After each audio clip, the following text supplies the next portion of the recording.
Today's been an exhausting day, but today's been a good day. It's Tuesday, 24th of February. I have just got back in from being in town. I had arranged to return to the Ministry of Sport. Well, I went to the Ministry of Sport last Friday when I was told to return, and so I returned today instead. I also had to go back to the NGO Registration Board to pick up the forms for application for NGO status. So Kelvin and I headed into town. We went to the Ministry of Sport first. Prior to us entering, I had said to Kelvin, I said, I guarantee you there will once again be zero progress and they'll tell us to return again on Friday. That's exactly what happened. I went in, told us that they had not had time once again to look at it, come back on Friday. I then challenged the administrator by stating, how long does this normally take? Because when you're registering an international NGO, it's generally registered by someone who's operating on a visa or a permit.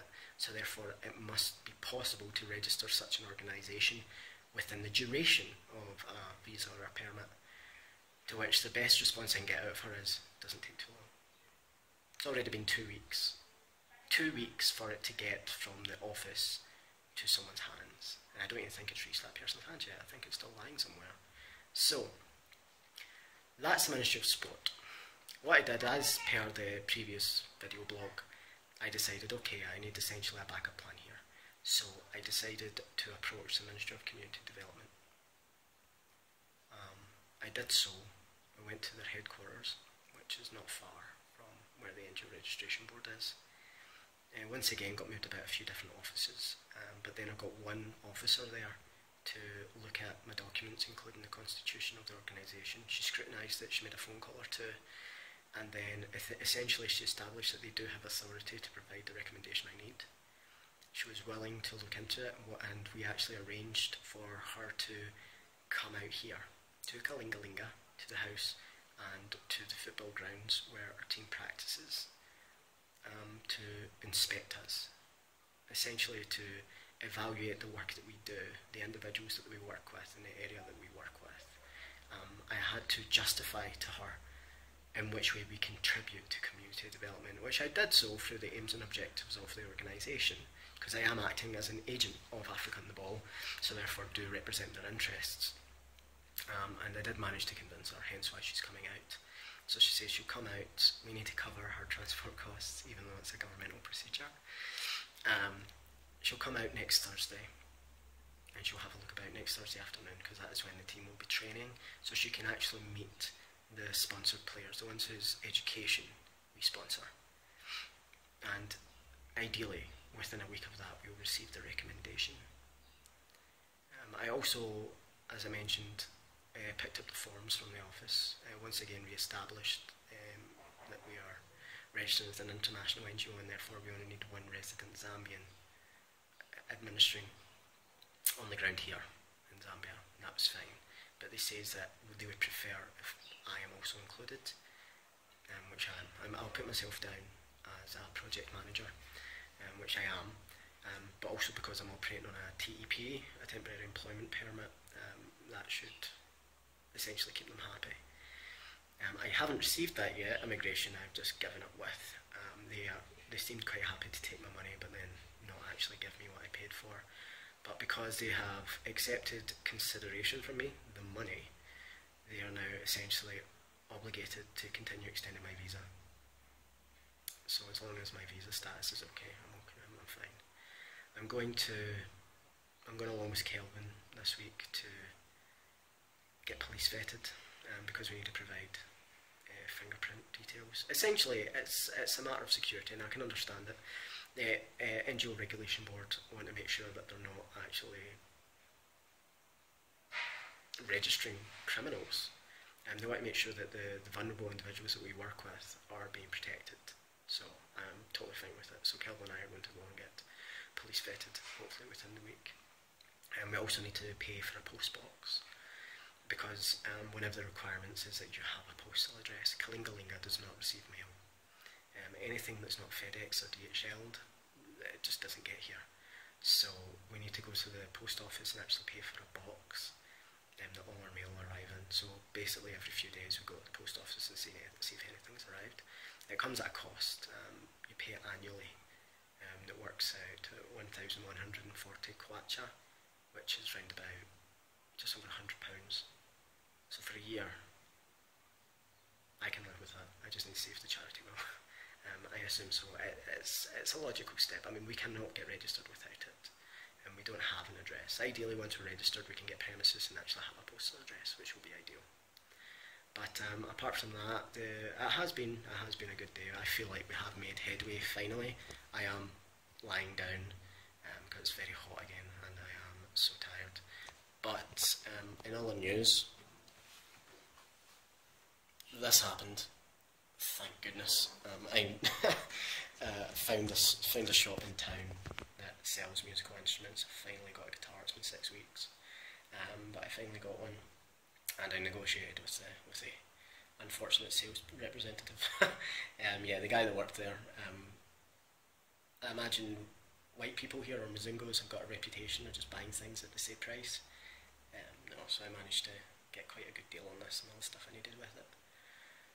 But aside from that, I shall once again provide updates as they come. I don't know what else is actually going to get done this week beyond the vetting, but I will keep you all updated. So, Kelvin, what did we do this morning? We finally managed to get our recommendation in the process by the Ministry of Youth and Sports and Child Development. That sounds like a significant step towards NGO registration here in Zambia, am I correct? Yes, absolutely. And eventually we might get a national recognition as soon as this is done. So we'll be affiliated with the National Sports Council also. It's been a productive morning. We're officially in March. It's the 1st, Sunday the 1st of March. As I'm sure you've seen from the videos previous in this blog, I made quite a lot of progress this week. We managed to verbally agree upon a recommendation, or receive a recommendation from the Ministry of Sport. We just need to get the actual written copy for submission to the NGO Registration Board. We will also be getting an inspection this week, most likely from the Ministry of Community Development. So ideally we're going to end up with 2 recommendations, where initially I was a bit concerned I might not be able to get one. But persistence seems to have paid off. Yesterday I was also interviewed by the Dream Executive, so hopefully the video for that will be up in the next week or two. A young man I actually met at university, Mike McNally, he established and runs the Dream Executive, and it's actually quite interesting. Once the links go up for it, please check out other people he's interviewed. He interviews essentially just very interesting people who have chosen to do something different with their lives in the pursuit of their own dreams, as opposed to just becoming content and settled, doing something that was never really what they envisioned for themselves. So certainly check that out, and then once my interview's up, I'll make sure I get it out there. Plans this week, well, tomorrow, Monday, I'm going to look into getting the police vetting done for Kelvin and I, which we also need for submission to the NGO board. One concern with that is immigration still has not produced my temporary employment permit, which is leading to some issues, I think, when it comes to police vetting, because I need to submit my immigration status and I have no official document of that. I've got a receipt and I've got an extended visitor's visa. It's not really enough. So I'm going to have to chase up immigration again tomorrow. I need to see about a post box because we need a postal address. I've since, at the request of the charity, of the board of trustees, looked into our options in regards to that, and it seems that our best option is actually just a local post office. You rent out a box, just a locked box in there, and all of our mail goes in it. So we get a key once we pay the fee, and we just show up periodically just to see if we've got anything in there. Ultimately, the only thing we require that for is correspondence from the NGO Registration Board, because they will not deliver it by any other service, for instance Post.net, DHL, FedEx, nothing like that. So essentially we need to rely on local mail, and I don't know much about that, unfortunately, because frankly, since I got here, I've never seen a postman. I've not seen a letter outside of those that we serve personally in the law practice. So we've got that to deal with, and I think that'll be us almost ready to submit. Ideally, I want to submit everything to the NGO registration board by Friday. Because the board itself only meets once a month, I want to make sure I've got enough time for them to actually have a look at our application, and if there's any issues it gives me time to rectify them before I leave, because I've only got just over 2 months left. But that's where we are. I've got some footage at the end of this video blog. I mentioned in the previous week the buses and what the buses are like on the inside.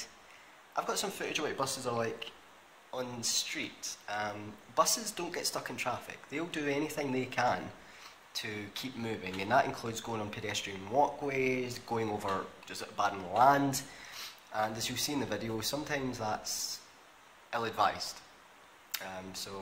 And I apologise for the music in it. I was getting a lift by Grievin, the legal assistant here at Milner Catolo and Associates, and he likes his banging tunes. Please check that out. Well, they're trying to get across the road. Yeah. Right now.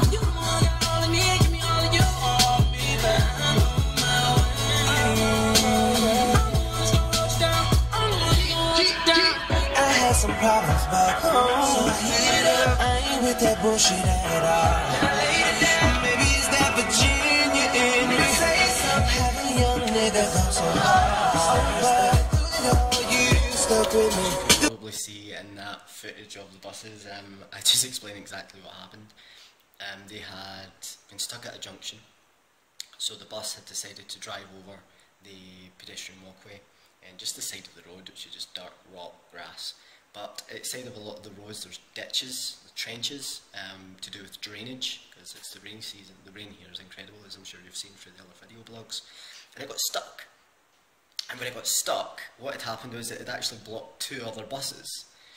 So the bus that was stuck ended up, all the passengers had to get out and help push it out of the ditch, which was quite, I don't know, I don't want to say entertaining, because it was surreal to see, it really was. But anyway, I'm in the office, I have got a lot of legal drafting to do, and ultimately I just need to face the day.